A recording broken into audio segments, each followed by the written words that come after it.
VK news, राष्ट्र के नाम। अमेरिका विश्व का सबसे ताकतवर देश माना जाता है। कहा जाता है कि दुनिया के किसी भी दूसरे देश में ऐसे ताकतवर देश के खिलाफ बोलने की डिप्लोमेसी नहीं है कि डायरेक्टली अमेरिका को कुछ भी कह दे। लेकिन भारत विश्व के लिए इससे इतर एक मिसाल पेश कर रहा है। पहले से ही रूस यूक्रेन युद्ध पर भारत की भूमिका पर सबकी निगाहें टिकी हैं, तो वहीं इस पर जैसे ही अमेरिका ने भारत को ज्ञान देने की कोशिश की तो विदेश मंत्री एस जयशंकर ने अमेरिका की तगड़ी क्लास लगा दी। इसका दर्द तो वैसे ही अमेरिका के लिए कम नहीं हुआ था कि अब रक्षा मंत्री राजनाथ सिंह ने भी एक बार फिर से अमेरिका को करारा जवाब दे दिया है। आखिर कैसे, आगे हम आपको इस वीडियो में बताएंगे। नमस्कार, जय हिंद, वीके न्यूज़ देख रहे हैं आप। मैं हूं आपके साथ अमर। अमेरिका के साथ भारत की जब से 2+2 वार्ता हुई है तभी से भारत के उपयोगिता को लेकर विश्व भर में चर्चा तेज हो गई है। बात यह भी चल रही है कि रूस और यूक्रेन के बीच चल रही जंग जिस तरह से जारी है उस पर सिर्फ और सिर्फ लगाम और युद्ध विराम सिर्फ और सिर्फ भारत ही लगा सकता है। इस सेशन के दौरान सबसे ज़्यादा चर्चा अगर किसी चीज़ की हुई है तो वो है रूस और यूक्रेन के बीच जारी जंग में मोदी के बैलेंस की। अमेरिकी राष्ट्रपति बाइडेन ने इस मीटिंग में पीएम मोदी के साथ बातचीत के लिए प्रस्ताव भी मांगा, जिसे पीएम मोदी ने स्वीकार कर लिया।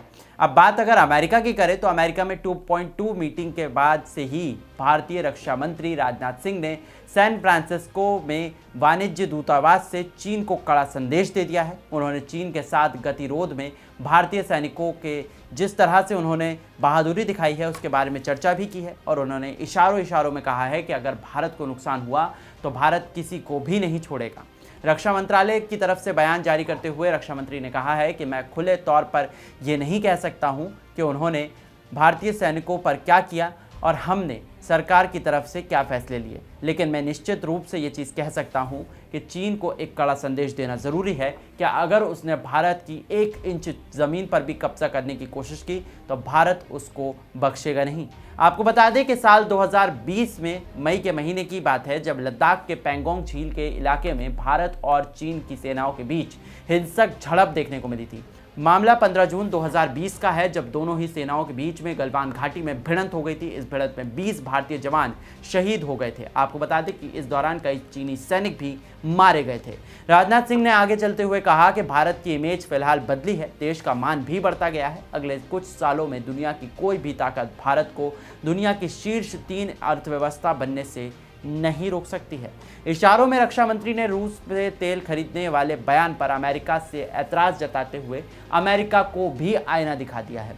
इशारों में उन्होंने कहा है कि किसी भी एक देश के साथ उसके संबंध दूसरे की कीमत पर नहीं हो सकते हैं। अमेरिका हमें ज्ञान ना दे कि हमें क्या करना है और क्या नहीं करना है। राजनाथ ने बिना नाम लिए लताड़ लगाते हुए कहा कि अगर भारत के एक देश से अच्छे संबंध हैं तो इसका वो मतलब नहीं है कि वो किसी भी अन्य देश के साथ उसके संबंध खराब कर ले। भारत ने इस तरह की कूटनीति कभी अपनाई नहीं है, भारत इसे कभी अपनाएगा भी नहीं। राजनाथ ने आगे बढ़ते हुए कहा कि हम अंतर्राष्ट्रीय पटल पर भारत के विकास के लिए ही सिर्फ और सिर्फ काम करते हैं। वहीं राजनाथ सिंह ने आगे बढ़ते हुए कहा कि भारत द्विपक्षीय संबंधों में यकीन करता है, यानी कि जो भी संबंध है वो दोनों देशों की तरफ से एक जैसा हो। आपको बता दें कि रूस और यूक्रेन संकट के बीच भारत रूस से तेल लगातार खरीद रहा है, जिसका अमेरिका विरोध भी कर रहा है और विरोध के स्वर में अमेरिका लगातार भारत को ज्ञान देने की कोशिश कर रहा है। आपको देखने को मिलेगा कि जब आप पहले के बयानों को सुनेंगे तो अमेरिका ने जिस तरह से मानवाधिकार को लेकर भी भारत का विरोध करने की कोशिश की थी, तब भारत के विदेश मंत्री एस जयशंकर ने अमेरिका की तगड़ी क्लास लगाई थी और कहा था कि आपके तो खुद के घर शीशे के, आप दूसरों के ऊपर पत्थर क्यों फेंक रहे हैं। और अब रक्षा मंत्री राजनाथ सिंह की तरफ से भी अमेरिका और चीन जो कि हमारा दुश्मन है और अमेरिका जो झूठा हितैषी बनने की हमारे लिए कोशिश कर रहा है, उसको कहीं ना कहीं करारा और तगड़ा जवाब दे दिया है। अब देखना ये होगा कि अमेरिका की तरफ से अब इस पर क्या कुछ बयान आता है और अमेरिका किस तरह से अब इस मिर्च जो उसको लग चुकी है इसका रिप्लाई देता है। लेकिन सबसे ज़्यादा दिलचस्प बात यह है कि बिना नाम लिए ही सही, लेकिन कई बार हमारे भारत के डिप्लोमेट इनको जवाब देने में पूरी तरह से सक्षम रखते हैं और कई बार तो नाम लेकर भी ऐसी बेइज्जती कर देते हैं कि कहीं ये मुंह दिखाने लायक भी नहीं बचते हैं। कई बार तो ऐसी बेइज्जती भी कर देते हैं कि ये लोग मुंह दिखाने के काबिल भी नहीं बचते हैं। खैर, आगे देखना होगा कि अमेरिका की तरफ से क्या कुछ बयानबाजी देखने को मिलती है, लेकिन सबसे ज़्यादा दिलचस्प बात यही है कि आगे भारत का भी रुख इसी तरह से साफ रहेगा। इस खबर के बारे में क्या कुछ आपका कहना है? क्या आपको लगता है कि रक्षा मंत्री का यह बयान वाजिब है, और क्या आपको ऐसा लगता है कि अमेरिका अब इस बयान के खिलाफ कोई ना कोई रणनीति बना सकता है जिससे भारत को आने वाले दिनों में कोई नुकसान या फिर कोई फायदा हो सकता है? आप कमेंट सेक्शन में हमें ज़रूर बताएं। इस खबर के बारे में आपका क्या कुछ पर्सनली कहना है, आप ये भी हमें कमेंट सेक्शन में लिख सकते हैं। और आगे विदेश की किस तरह की खबरें आप सुनना चाहते हैं, ये भी आप हमें कमेंट सेक्शन के जरिए बताइए। बाकी देश विदेश की खबरों से जुड़े रहने के लिए देखते रहिए वीके न्यूज़। नमस्कार।